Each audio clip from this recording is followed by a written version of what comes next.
Bonjour à toutes et à tous. Donc, je suis ravi d'être ici pour essayer de vous parler de cryptographie post-quantique. Qui c'est qui en a jamais entendu parler? Cool. Bon, il y a quelques-uns qui ne sont pas venus pour rien. Donc, je suis Pascal Lafourcade, je suis professeur à l'Université Clermont-Auvergne et membre du LIMOS, Laboratoire d'informatique, modélisation, optimisation des systèmes.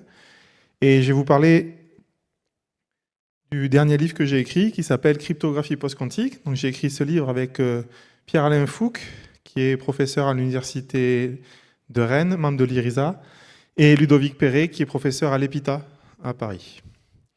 Et la préface du livre a été écrite par David Poincheval, qui est un professeur à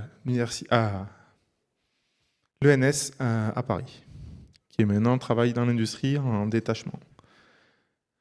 Alors, la cryptographie post-quantique. Donc, on va d'abord commencer par vous expliquer brièvement un micro-cours de qu'est-ce qu'un ordinateur quantique. Parce que le but de la cryptographie post-quantique, c'est de se prémunir d'un méchant qui aurait les moyens de s'offrir un ordinateur quantique. Alors, il faut être un peu riche, parce que les premiers ordinateurs quantiques qui sont sortis valent quelques millions de dollars. Donc, si vous avez un peu d'argent, vous pouvez peut-être acquérir un ordinateur quantique. Alors, les ordinateurs quantiques ne fonctionnent pas comme les ordinateurs classiques. Ils utilisent ce qu'on appelle des qubits. Donc, sur vos ordinateurs, vous utilisez des bits. Et donc, ces bits, ils valent soit 0, soit 1. Et donc là, un qubit, c'est défini par des nombres complexes pour le représenter. Et grosso modo, ça vit sur toute la sphère. Voilà. Donc, ça a été formalisé par Benjamin Schumacher en 1995. Et l'objectif, c'est de pouvoir avoir plusieurs valeurs en même temps sur cette sphère, et pas juste 0 et 1. Voilà. Donc ça, c'est mes amis physiciens qui ont fait ça, j'y comprends pas grand-chose, mais je sais qu'on manipule des qubits et plus des bits. Du coup, on ne va pas écrire les programmes comme vous avez l'habitude de les écrire. Il va falloir les écrire de manière différente. Et donc, comment on va manipuler ces qubits? Eh bien, on va acheter des ordinateurs quantiques. Alors ça, c'est les 3 principaux vendeurs d'ordinateurs quantiques à l'heure actuelle. Un grand classique que vous connaissez tous, IBM. Vous avez peut-être un ordinateur IBM, vous avez eu un ordinateur IBM. Et donc, ils ont une technologie. Donc voici la super photo de leur technologie chez IBM. Rigetti, une autre société, a une autre technologie. Mais voilà, ça fait des très bels objets. Hein. C'est à peu près à taille réelle, avec la taille de l'écran. Donc j'ai la chance, c'est très grand. Et D-Wave, une autre société, a également des ordinateurs quantiques. Donc on a plusieurs concurrents sur le marché qui sont en train de produire ces ordinateurs quantiques. Alors, il y a des lasers pour stabiliser les qubits, les photons, les électrons. Voilà. C'est de la physique quantique, je ne comprends pas tout, mais il y a plusieurs fabricants possibles. Alors, ces fabricants, ils ont commencé il y a quelques années, parce que la physique quantique, c'est dans les années 80, voire un peu avant. Et ils ont proposé plusieurs types d'ordinateurs. Alors, en 1998, IBM a fabriqué le premier ordinateur quantique à 2 qubits. Si vous avez 2 bits, vous n'allez pas faire grand-chose sur vos programmes. Ben là, c'est toujours pareil, on ne peut pas. Et si vous regardez bien, ça a fait qu'augmenter. Donc 3, 7, 50, 90, 127, 433, 1121. Ça commence à être bien. Dans les années 2000, avec 7 qubits, on pouvait factoriser 15. Je pense que vous êtes tous capables de factoriser 15. C'est 3 fois 5, donc c'est facile. Voilà. C'est pas évident, mais voilà. Et donc maintenant, on peut factoriser des nombres un peu plus grands. Et plus on va voir de qubits, plus on va pouvoir factoriser des nombres grands et donc casser la cryptographie. D'un autre côté, vous avez la société D-Wave à droite qui propose des ordinateurs avec beaucoup plus de qubits. Alors, c'est quoi la différence entre cet ordinateur-là et ces ordinateurs-là? Ces ordinateurs de IBM ou de Google, Rigetti, que j'ai montré avant, ou d'autres fabricants, ont ce qu'on appelle des ordinateurs universels, c'est-à-dire que vous pourriez écrire n'importe quel programme là-dessus. Les ordinateurs D-Wave, c'est des ordinateurs qui sont faits pour résoudre qu'un seul problème. Donc, ils ne sont tunés que pour résoudre un seul problème, et en ne résolvant que ce seul problème-là, ils sont capables d'avoir plus de qubits, et donc plus de puissance de calcul.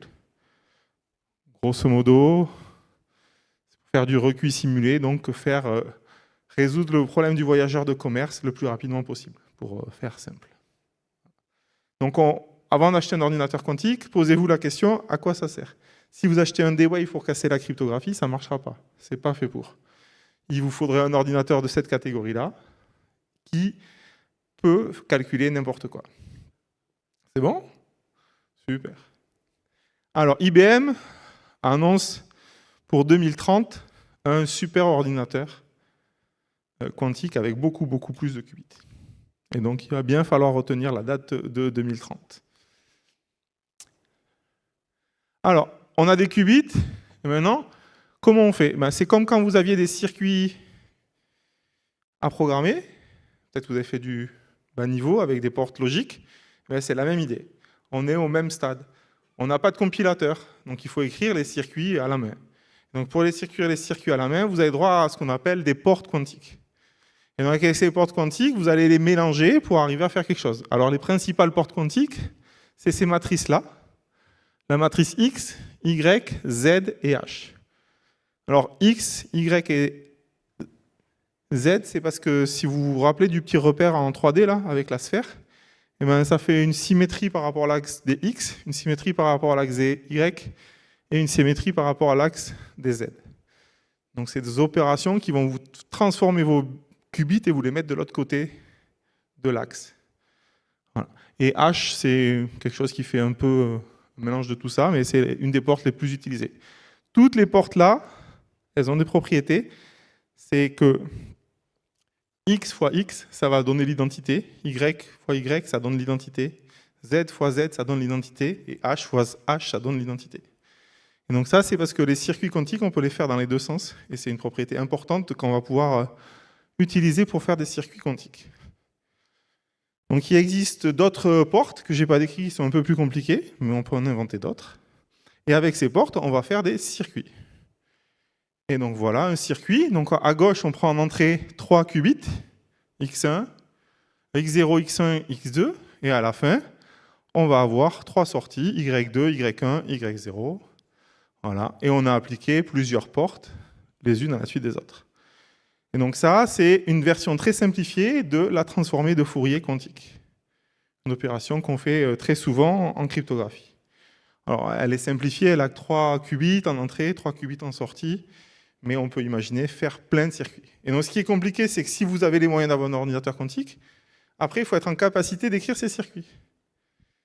Et écrire ces circuits, c'est pas... Alors, vous pouvez écrire des circuits, hein, mais est-ce que ça va faire ce que vous voulez à la fin? C'est pas évident. Donc ça va être tout un art, et on est un peu comme au début de la programmation, où on avait des portes logiques, et on les combinait pour essayer de faire un multiplieur, un diviseur ou un additionneur. Et bien là, on va essayer de faire ça. Donc il y a encore beaucoup de boulot pour que ça devienne automatique et qu'on ait des langages de programmation de haut niveau que vous avez l'habitude à utiliser tous les jours. Donc il y a du boulot, mais on a des circuits quantiques. Alors, qu'est-ce qu'on a comme algorithme quantique? Les algorithmes quantiques, en gros, il y en a 5 qui ont été inventés dans les années 85 à 96. Donc le premier, l'algorithme de Deutsch et Joshua, donc à gauche, est un algorithme qui permet de faire des choses intéressantes, mais qui ne va pas nous intéresser beaucoup, mais on va plutôt se concentrer sur les deux autres. Après, il y a M. Simon qui a fait un algorithme. Et nos deux favoris, ici, c'est l'algorithme de Shor et l'algorithme de Grover. Parce que ces deux algorithmes permettent de casser la cryptographie que vous utilisez tous les jours.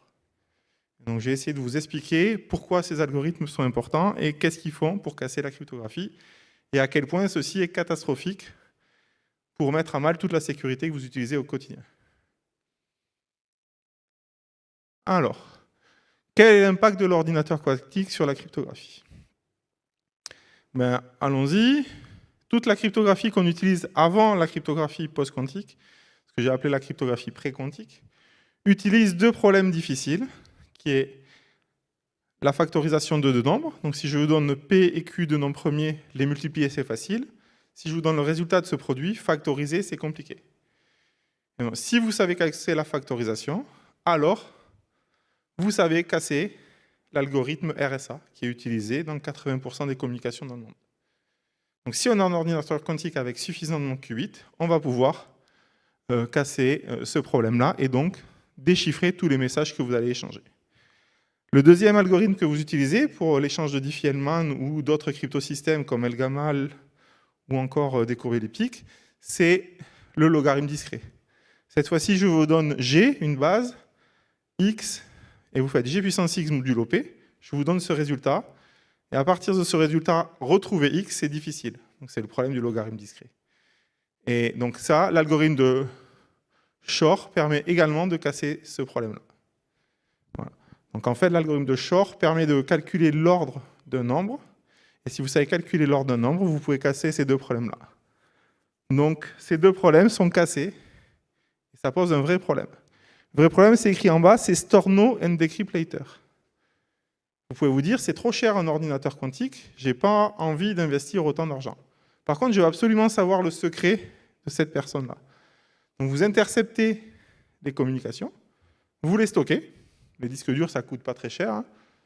Pour quelques dizaines d'euros, vous avez des disques durs. Vous interceptez le trafic, vous le stockez, et vous dites, dans 20 ans, il y aura un ordinateur quantique et je pourrai déchiffrer toutes les communications. Donc vous enregistrez maintenant et vous allez déchiffrer, casser la cryptographie plus tard, quand l'ordinateur quantique existera. Donc c'est le paradigme store no, decrypt later. Donc voilà la cryptographie pré-quantique cassée. Alors, deuxième problème, c'est l'algorithme de Grover. Donc c'est un algorithme qui vous permet de trouver de manière efficace un élément qui a une certaine propriété dans une liste. Et si vous êtes capable de faire ça, vous allez pouvoir casser certains algorithmes de cryptographie, comme les fonctions de hachage, et trouver la préimage d'une fonction de hachage. Et donc c'est ça le problème qui est cassé par l'algorithme de Grover. Par contre, ce n'est pas très inquiétant, parce que ça diminue juste d'un petit facteur dans l'exponentielle la complexité. Et donc c'est à peu près acceptable. Donc, si vous voulez avoir les mêmes niveaux de sécurité qu'à l'heure actuelle, il suffit de multiplier par 2 la taille de vos clés pour ces algorithmes-là.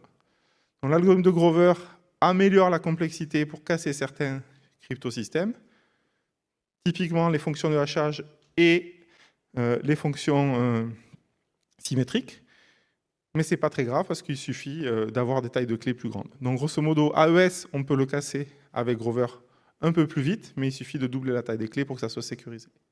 Donc ce n'est pas un vrai problème. Et donc on dit que la cryptographie symétrique est résistante à un ordinateur quantique. Donc si vous avez une cryptographie symétrique, comme Paul et ses ampoules ce matin, pas de souci. Par contre, partout où il y a de la cryptographie à clé publique, toutes les PKI pour mettre à jour les firmware et tout ça, c'est fichu. Voilà. Alors, ça c'était pour l'ordinateur quantique. La cryptographie pré-quantique, elle est cassée. Maintenant, qu'est-ce qu'on peut faire? Depuis les années 2000, les chercheurs se sont posé la question et ont réfléchi à comment faire. Et donc, c'est la cryptographie post-quantique. Alors, on s'est gratté la tête et en fait, on veut quoi? On veut des primitives cryptographiques qui s'exécutent sur vos téléphones, qui marchent sur vos ordinateurs, qui marchent sur vos serveurs sans que vous ayez besoin d'avoir un ordinateur quantique. Donc, la cryptographie post-quantique marche sur les ordinateurs qu'on utilise à l'heure actuelle. Ce sont des mécanismes de chiffrement qui vous permettent de chiffrer, de signer des messages, comme vous le faites à l'heure actuelle, mais de manière sécurisée. Voilà. Par contre, elles vont résister à un ordinateur quantique. Donc si quelqu'un est très riche et a un ordinateur quantique, eh bien, il ne pourra pas lire vos messages. Donc c'est vraiment ça l'idée.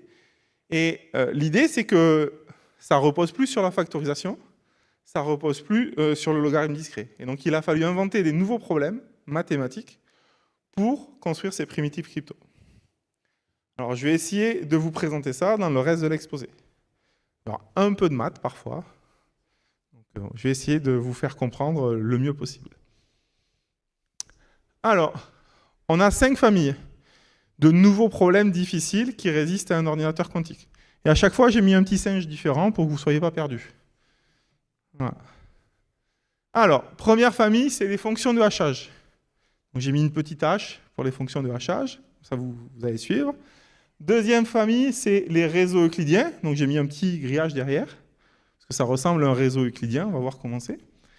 Les codes correcteurs, donc le monsieur qui va faire des petits dessins. Et les deux derniers, les systèmes multivariés et les isogénies. Donc ça, c'est les 5 familles à l'heure actuelle qu'on connaît qui sont résistantes a priori à un ordinateur quantique.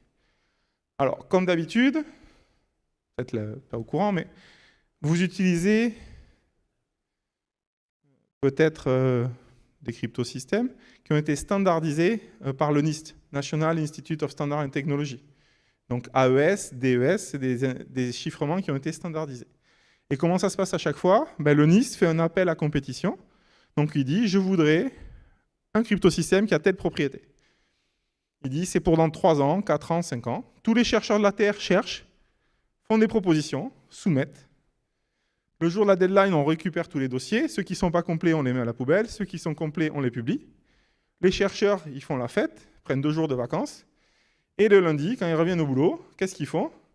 Eh bien, ils se mettent à casser les chiffrements des copains pour montrer que les autres ne sont pas sécures pour que le leur gagne la compétition.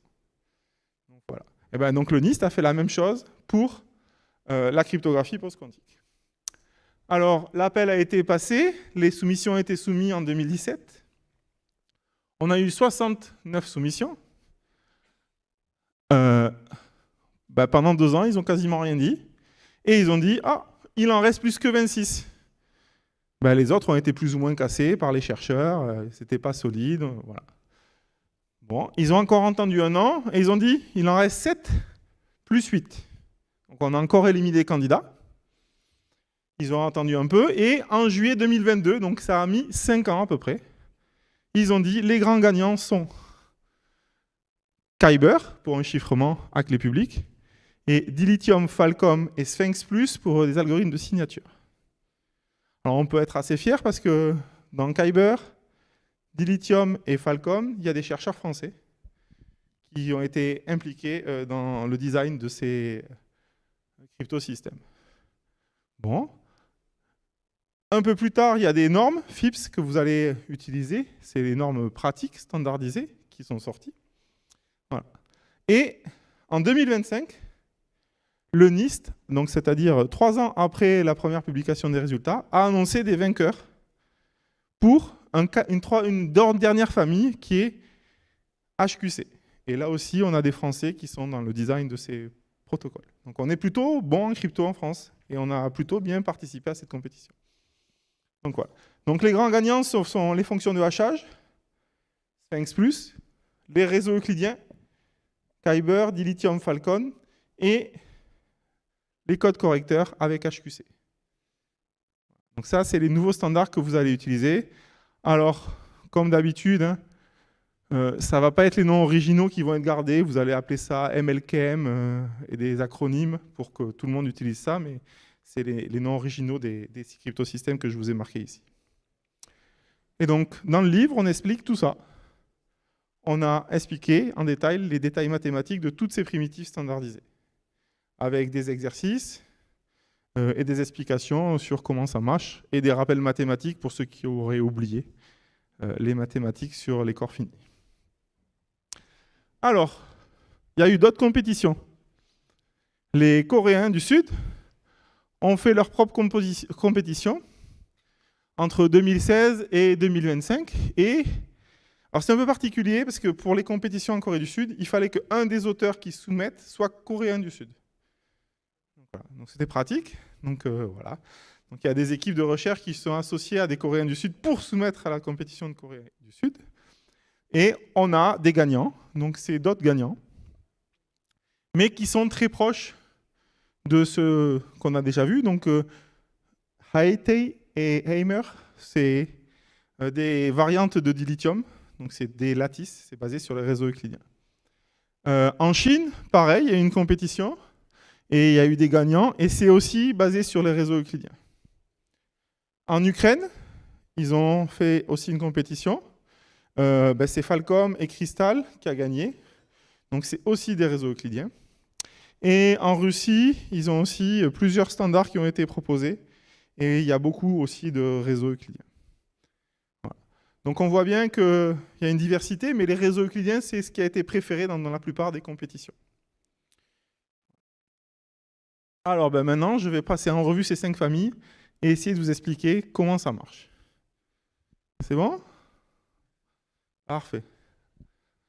Alors, première fonction de hachage. Alors, cette fonction de hachage, c'est très, très original et c'est très, très sympa. Donc, je vais essayer de vous faire un peu de raisonnement et un peu de mathématiques. Donc, on est parti. Alors, vous savez tous que c'est une fonction de hachage. Ça prend n'importe quoi en entrée, autant de bits que vous voulez, et ça vous renvoie... Oups, pas prévu. Désolé. Ça vous renvoie en sortie un message de taille fixée. Ici, 128 bits. Voilà. Donc, vous prenez n'importe quoi, vous le hachez, vous avez 128 bits. C'est les fonctions de hachage que vous avez l'habitude d'utiliser à chaque fois pour la crypto. OK ? Et on va vouloir que ces fonctions de hachage soient résistantes à la première préimage, c'est-à-dire que si je vous donne un haché, c'est difficile de retrouver l'antécédent. Seconde préimage, je vous donne un autre haché et c'est difficile d'en trouver un différent qui a la même image. Et collision de résistance, c'est ce qu'on va vouloir, c'est qu'à partir de rien, vous n'êtes pas capable de trouver deux valeurs qui ont exactement le même haché. Donc ça, c'est les propriétés qu'on veut sur les fonctions de hachage classiques. Alors, le principe de fonction de hachage pour la cryptographie post-quantique, c'est de définir des signatures. Donc on va être capable de signer des messages. Et ça repose sur une idée de 1979 par Leslie Lamport, en haut, qui a obtenu le prix Turing, donc le prix Nobel d'informatique, qui a eu cette idée totalement farfelue. Il va faire une fonction de hachage, une signature qui est reposée sur les fonctions de hachage. Par contre, c'est ce qu'il a appelé one-time signature. On ne peut signer avec une clé qu'une seule fois. Et vous allez vite comprendre pourquoi. Parce que quand vous allez vérifier, vous allez leaker la moitié de la clé secrète. Donc, c'est pas cool. Donc, voilà. Alors, comment on fait? On choisit au hasard des xi. Voilà. Donc, j'ai x1, 0, x2, 0, x3, 0, x4, 0, x1, 1, x2, 2, x3, 3 et x4, 1. C'est mes 8 valeurs. Ça, c'est très bien. Je les ai tirées au hasard. C'est ma clé secrète. Je les garde secrètement. Et je calcule le haché de chacune de ces valeurs. Et ça me donne y1, 0, qui est le haché de x1, 0, y2, 0, qui est le haché de x2, 0, et ainsi de suite. Ça, c'est ma clé publique. Très bien. Et donc, la personne qui veut signer un message, la signature, si je veux signer le message 0, 1, 1, 0, je vais prendre x1, 0, et pas x1, 1. Je vais prendre x2, 1, x3, 1 et x4, 0. Et ça va être ma signature. Mais ma signature, c'est la moitié de ma clé publique, ma clé secrète. Donc, je révèle la moitié. Par contre, tout le monde va pouvoir vérifier que le haché de chacune de ces valeurs, c'est bien le y qui correspond. Et donc, on va pouvoir vérifier la signature sans aucun problème. Par contre, j'ai leaké la moitié de ma clé secrète. Donc, je ne peux pas réutiliser la même clé secrète. Donc, il faut que j'en génère une autre. Et donc, basé sur cette idée de Lamport, on a proposé plein d'autres variantes. Donc, Winternitz a amélioré ça, parce que ce n'était pas très bien. Donc, on a permis d'économiser les clés, de ne pas pouvoir en régénérer. Il y a toujours un problème. Après, il y a XMS qui a été proposé, Wood+, Sphinx et Sphinx Plus en 2017, qui a été standardisé. Et c'est des améliorations de ça avec des arbres de Merkle imbriqués les uns dans les autres pour ne pas avoir besoin de générer à chaque fois des nouvelles clés. Vous comprenez bien qu'il va falloir beaucoup de bits. Et donc ça va être très rapide, mais ça va prendre des places énormes. Donc ça va augmenter la taille des clés publiques et la taille des clés secrètes. On reviendra sur la comparaison de tous ces outils à la fin. C'est bon pour cette partie sur les hachages? Donc avec des hachages, on ne peut faire que des signatures. Deuxième partie, réseau euclidien, ou lattice en anglais. Alors, qu'est-ce qu'un réseau euclidien? Un réseau euclidien, c'est assez facile. C'est juste, là je l'ai mis en 2D, mais c'est dans n'importe quelle dimension. C'est juste des points du plan. Voilà. Et c'est des vecteurs. Donc ça, c'est une base de mon réseau euclidien qui me permet d'atteindre tous les points de mon plan. Donc j'ai mis une base ici. Et avec ça, je peux atteindre tous les points du plan. Mais j'aurais pu aussi prendre la base rouge. Et avec la base rouge, je peux aussi atteindre tous les points du plan. Et donc il va y avoir des bonnes bases et des mauvaises bases. Les bonnes bases, elles vont être avec des vecteurs courts et plus orthogonaux possible. Les mauvaises bases, elles vont avoir des vecteurs longs et le moins orthogonaux possible. Et donc, on va choisir les bonnes bases pour pouvoir définir des problèmes difficiles sur les réseaux euclidiens. C'est bon pour tout le monde en réseau euclidien? Je n'ai pas expliqué les formules de maths, mais on peut faire avec des maths, ça marche très bien aussi. Alors, qu'est-ce que le problème difficile sur les réseaux euclidiens? Le problème difficile, c'est le problème SVP, Shortest Vector Problem. OK? Eh bien, le problème Shortest Vector Problem, c'est de trouver un vecteur de petite taille qui permet d'atteindre tous les points du plan. Donc ça, c'est le problème difficile. Et basé sur ce problème difficile, on va être capable de définir des primitives crypto. Alors, on va définir à partir de ce problème-là d'autres problèmes plus compliqués, qui est Short Integer Solution, 6. Donc cette fois-ci, vous avez une matrice A, et on vous demande de trouver un petit vecteur tel que A fois ce petit vecteur vaille 0. Donc c'est ça le problème difficile, de trouver un vecteur qui, quand on multiplie A par S, ça donne 0. C'est pas très... ouais, c'est pas si facile que ça. Si vous savez casser ça, vous savez casser tous les cryptosystèmes sur les lattices. Donc c'est ça le problème difficile qui est utilisé. Donc bien entendu, S, ça ne peut pas être 0, parce que sinon c'est trop facile. S est différent de 0. Mais il doit avoir une petite taille, donc de normes petites. C'est pas facile. Et un problème plus ou moins équivalent, c'est Learning with Error. Donc cette fois-ci, c'est la même chose, sauf que vous rajoutez un E qui est une erreur. Et une erreur de petite taille. Donc il faut trouver un vecteur S tel que vous avez A et B, et A fois S plus E est égal à B. Si vous êtes capable de trouver ça, ben vous savez casser le problème Learning with Error. Et donc ça, c'est les deux problèmes difficiles sur lesquels reposent les cryptosystèmes à base de lattice. Je vous passe les détails des cryptosystèmes, hein, bien entendu, mais il y en a plein de détails dans les ouvrages et on les a tous décrits. Donc Dilithium, Falcom et Kyber, les trois standards, sont basés sur ces problèmes difficiles. Troisième famille, les codes correcteurs. Donc ça, vous en utilisez souvent, des codes correcteurs. Il en existe plein. Alors je pense que vu le public, vous avez tous connu les compact disques. Voilà, vous avez tous eu des lecteurs de compact disques. Eh bien, les compact disques, c'était magique parce que quand on les rayait, on pouvait toujours continuer à écouter la musique. Eh bien, c'est parce que les trames d'information étaient toutes avec des codes correcteurs d'erreur. Donc, c'est-à-dire que s'il manque des bits, on est capable de retrouver les bits qui ont été altérés ou modifiés. Donc là, c'est ça, on met un message, on le transmet, il y a une erreur de transmission et on a une erreur. Et grâce à des propriétés mathématiques, si on envoie plus de bits, donc une transformée G, une matrice G appliquée à M, qui nous donne M', donc qui va nous générer plus de bits, si on envoie ça, s'il y a des erreurs à l'arrivée, on va être capable de les détecter et de les corriger. Donc ça, c'est les principes des codes correcteurs d'erreur.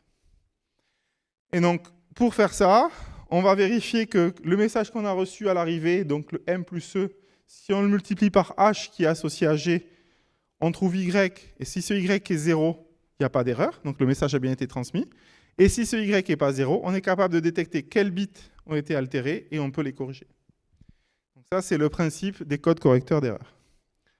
Alors, ces codes correcteurs d'erreur, trouver le H, c'est un problème difficile, et c'est un problème difficile qu'on va utiliser pour construire plein de primitives de cryptographie. Ce n'est pas très compliqué, il y a eu plein de tentatives.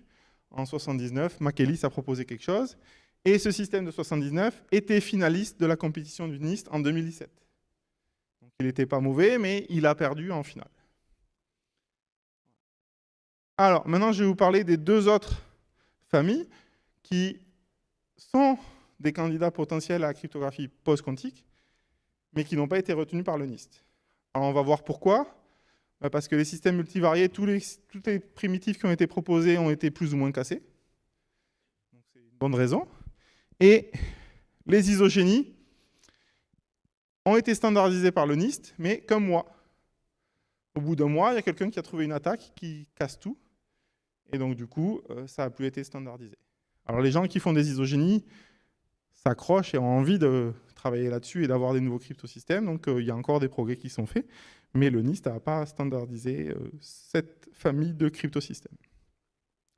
Alors, les systèmes multivariés. Un système multivarié, ce n'est pas si compliqué que ça. Je vous ai donné un exemple de système multivarié. Donc, c'est un système d'équations où, au lieu d'avoir juste des x avec des coefficients, cette fois-ci, on a des produits de x1, x2, x3, x4. Voilà. Et donc, ça, c'est un système. Ben, résoudre un système comme ça, si vous connaissez les x, calculer les y, c'est facile. Si je vous donne les y, trouver les valeurs des x, c'est difficile. Donc ça, c'est le problème difficile sous-jacent, c'est trouver les x. Et donc ça se généralise avec des éléments qui ont ici deux x différents ou avec les mêmes x. Et donc il y a plein de cryptosystèmes qui ont été créés à partir de ces problèmes difficiles-là. Alors j'en ai mis quelques-uns. Ici, Quartz, Flash, UOV, voilà, et Rainbow, qui était en finale du NIST. Mais la plupart ont été attaqués et ont montré qu'il y avait des problèmes. On a trouvé des méthodes de résolution efficaces qui permettent de casser ces cryptosystèmes. Donc c'est des candidats potentiels, parce que les problèmes sont difficiles à casser avec l'ordinateur quantique, mais on a quand même trouvé des attaques qui n'utilisent pas d'ordinateur quantique. Donc il y a encore un peu de boulot à faire sur ces domaines-là, et des chercheurs travaillent dessus. Alors, dernière famille. Là, ça va être un peu plus compliqué. Qui sait ce que c'est une isogénie? Merci. Voilà, c'est pareil. Alors, les isogénies, je vais essayer de vous expliquer ce que c'est. On va commencer par les courbes elliptiques. Alors, qu'est-ce qu'une courbe elliptique? Courbe elliptique, c'est très facile. Il ne faut pas s'inquiéter. C'est une courbe de la forme y2 est égale à x3 plus ax plus b. Voilà. Alors, je voulais tracer ici. J'ai pris a égale à moins 2 et b à 1. Voici ce que ça donne. Alors, j'ai oublié de préciser, depuis tout à l'heure, on travaille sur des modulos. On est en arithmétique modulaire, donc c'est modulo un nombre premier. Et donc là, je vous l'ai fait sur z sur 89.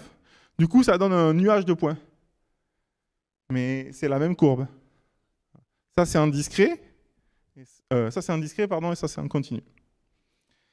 Voilà. Donc là, on a une courbe elliptique. Alors, les courbes elliptiques, vous en avez tous dans votre portefeuille. Parce que les courbes elliptiques, c'était génial. Ça a permis de réduire la taille de clé, de faire des calculs plus rapides. Et il y en a plein, les cartes à puce. Carte vitale, carte bancaire, partout.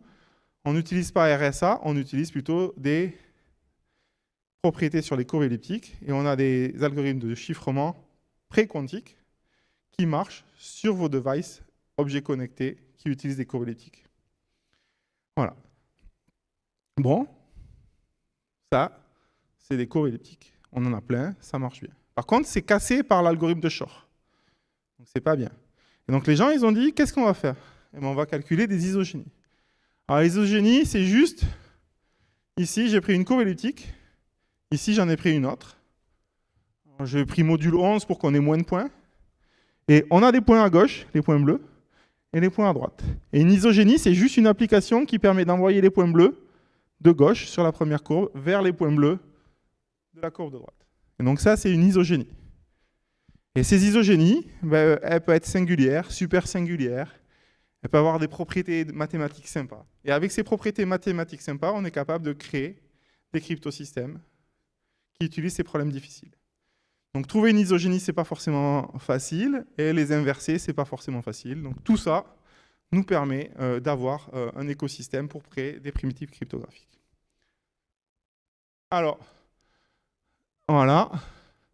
Cyc était quasiment standardisé par le NIST, et 2 mois après, il y a eu une attaque, en juillet 2022, qui, avec un ordinateur classique, en moins de 20 minutes, retrouvait la clé du cryptosystème. Du coup, le NIST a fait une note. En septembre 2022, attention, Cyc et CDH are insecure and should not be used. Voilà. 3 mois avant, ils les avaient standardisés, entre guillemets. Ils avaient dit c'est des candidats qu'on va vouloir pousser, et comme il y a eu une attaque, voilà. Donc ça montre bien que la cryptographie et la sécurité, ce n'est pas un produit, c'est un processus et il faut se tenir au courant des failles, hein, que ce soit en crypto ou en système ou ailleurs. Alors, on va pouvoir conclure. Qu'est-ce qui se passe? En fait, les changements ils sont déjà en cours. Vous n'êtes pas au courant, mais vous utilisez déjà la cryptographie post-quantique. Depuis septembre 2023, Signal, qui utilise Signal? Ben voilà, vous utilisez la crypto post-quantique. Ils ont changé leur algorithme et vous êtes maintenant utilisateur de cryptographie post-quantique. Ça, c'est pour ceux qui ont des Apple, iMessage. Avec le protocole PQ3, vous êtes passé depuis 2024 à la cryptographie post-quantique. Si vous utilisez Chrome, après la version 128, vous utilisez Kyber 768 pour TLS 1.3. Donc vous faites déjà de l'échange de clés quand vous faites du HTTPS en cryptographie post-quantique. Vous le supportez, il faut que le serveur le supporte de l'autre côté, mais vos clients le supportent. Meta, avec Facebook, la même chose. En février 2025, Microsoft a annoncé d'avoir un ordinateur avec 1 million de qubits de topologie. Majorana. J'ai trouvé une photo, mais on ne sait pas trop ce que ça fait encore. Est-ce que c'est une annonce commerciale? On ne sait pas trop. IBM annonce Quantum Starling pour 2029 avec de nombreux qubits. Et le mois dernier, on a eu 2 annonces qui sont par des chercheurs et des gens de chez Google qui disent que les algorithmes de Shor, on avait besoin d'à peu près 1 million de qubits. Maintenant, on n'a plus besoin que 5 fois moins, grosso modo. Donc, on a encore amélioré les performances d'un potentiel ordinateur quantique parce qu'on a amélioré certains calculs quantiques pour casser la cryptographie. Donc, ça bouge tous les jours. Voilà. Alors, qu'est-ce qu'il faut faire? Il y a 2 approches. L'approche américaine qui dit c'est l'heure du post-quantique, faites comme on fait, changez tous vos protocoles. Alors, c'est pas très dur, hein, vous avez juste à mettre à jour vos logiciels, hein, ça se fait tout seul, hein, vous n'aurez pas grand-chose à faire. Et peut-être que vous l'avez déjà fait sans vous en apercevoir, vu que vous utilisez les applications mises à jour. Donc ça, c'est très bien. Et les Européens, la France et l'Allemagne, disent qu'il faut faire de l'hybridation. Alors, qu'est-ce que l'hybridation? C'est de dire, je veux ceinture et bretelle. Si vous passez au post-quantique et que vous avez choisi des réseaux et que demain il y a une attaque sur les réseaux, vos cryptosystèmes ils s'effondrent. Et donc là, les gens disent qu'il faut faire quelque chose d'hybride, c'est-à-dire qu'il faut que vous soyez résistant à un ordinateur quantique avec du post-quantique et aussi résistant avec le pré-quantique. Donc par exemple, vous faites de l'hybridation en utilisant RSA et Kyber. Donc un chiffrement pré-quantique et un chiffrement quantique. C'est-à-dire que l'attaquant pour casser, il devra casser les deux. Il devra avoir un ordinateur quantique pour casser RSA et une méthodologie avec ou sans ordinateur quantique pour casser le chiffrement post-quantique. Donc ça, c'est bien. Les Américains disent c'est bien, mais si dans 10 ans, on a dit que c'est vraiment casser le pré-quantique, il faudrait refaire une migration. Donc ils préfèrent migrer tout d'un coup. Les Français et les Allemands préfèrent dire on fait ceinture et bretelle. Alors, pour vous donner une idée des standards qui ont été faits, ça vous donne la taille des clés en bytes, la taille des signatures. Donc, vous voyez que pour les fonctions de hachage en bas, c'est très petit, pour la taille des clés publiques. Pour la signature, c'est très gros. Par contre, pour le temps de calcul, ce n'est pas le même. Ce n'est pas du tout les mêmes échelles de grandeur. Donc, il y en a qui vont être beaucoup plus rapides, beaucoup plus longs. Dans tous les cas, on a des problèmes de réseau, ça ne passe pas sur une seule trame. Donc, il va falloir faire de la fragmentation ou demander aux gentils gens du standard du réseau d'augmenter la taille des paquets, ce qui nous aiderait bien. Parce que sur 64 bits, on n'y arrive pas encore. Donc, voilà. Donc ça, c'est des vrais problèmes et c'est des chiffres pour vous donner une idée de le temps que ça prend et la taille que ça prend. Alors, chose importante, novembre 2024, le NIST a dit, il l'a écrit, ECDSA et RSA, en 2030, c'est déprécié. Et en 2035, c'est interdit. Donc ça, moi je pensais que j'allais faire la cryptographie post-quantique à la retraite. Eh ben non, il va falloir s'y mettre, parce que c'est maintenant. On n'a pas trop le choix en fait. Il faut vraiment se mettre à changer et changer rapidement. Donc je vous remercie pour votre attention et si vous voulez plus de détails, vous trouvez tout ça dans l'ouvrage que nous avons écrit. Merci.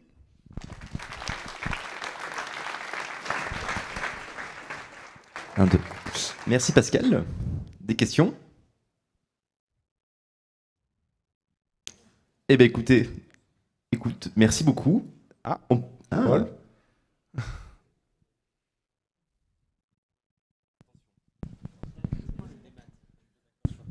Ouais, j'ai un petit doute sur le X dans ton slide numéro.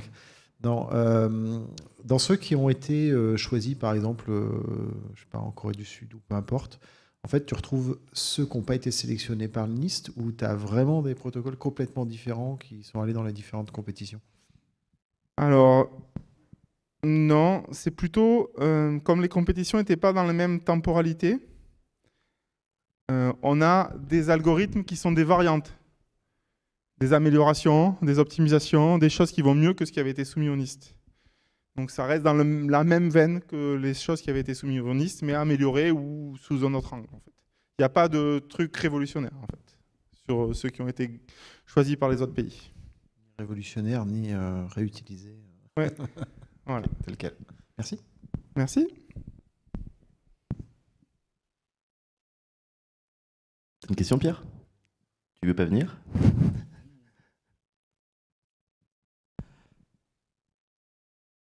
Moi, ma question, c'est que, par exemple, moi, je travaille dans l'aéronautique et on design des avions qui vont entrer en service dans 10 ans et qui vont, du coup, servir pendant 20 ou 30 ans. Et beaucoup de fournisseurs supportent pas le post-quantique ou très peu. Et ma question, c'est si je choisis une solution qui supporte pas la cryptographie post-quantique aujourd'hui, est-ce que je me tire une énorme balle dans le pied ou la migration sera relativement simple et ça va aller, ou pas? Alors, c'est une question, je sais que tu n'es pas devin, mais je la pose quand même. L'aéronautique, c'est un gros avantage, c'est qu'on contrôle très bien la flotte et on sait très bien mettre à jour les systèmes. C'est pas comme si c'était quelque chose qui part sur Mars ou, j'en sais rien, qui est au fin fond de l'Antarctique ou sous-marin, on ne peut pas aller récupérer. Donc la possibilité de mettre à jour, peut-être que ça peut vous sauver et vous dire la migration ne sera pas très compliquée et vous allez y arriver. Il faut quand même des puissances de calcul un peu plus que ce que vous avez l'habitude. Donc il faut peut-être designer plus la puissance de calcul pour qu'elle puisse supporter ça en fait. Là, il faut que les chips des objets embarqués supportent ces calculs-là en fait. Parce que là, on ne fait pas juste de l'exponentiel, on fait des calculs un peu plus compliqués. Donc il faut vraiment faire attention à ça. Voilà. Et après, c'est sur la taille pour stocker les clés. Elles sont plus grosses, toutes plus grosses, de 2 à 10 fois plus grosses. Donc il faut prévoir plus de place pour que la migration se passe bien dans la suite en fait. Voilà. Et après, si vous avez un peu plus de place, vous pouvez faire de l'hybride, hein, prendre actuel et un au futur. Moi, mon avis personnel, c'est qu'il faut faire de l'hybride, mais pas avec 2 anciens, avec 2 nouveaux. Parce qu'on ne sait pas lequel va être cassé le premier, donc on pourrait faire de l'hybride avec du code base et du lattice. Comme ça, il faudrait avoir cassé les 2 pour pouvoir être résistant. Alors ça demande plus de taille, plus de temps de calcul, etc. Mais si vous avez vraiment besoin de forte sécurité, c'est quelque chose qu'on peut faire. Hein. Et peut-être dans ce domaine, c'est acceptable. Merci. Si. D'autres questions? Très bien. Merci Pascal. Merci beaucoup.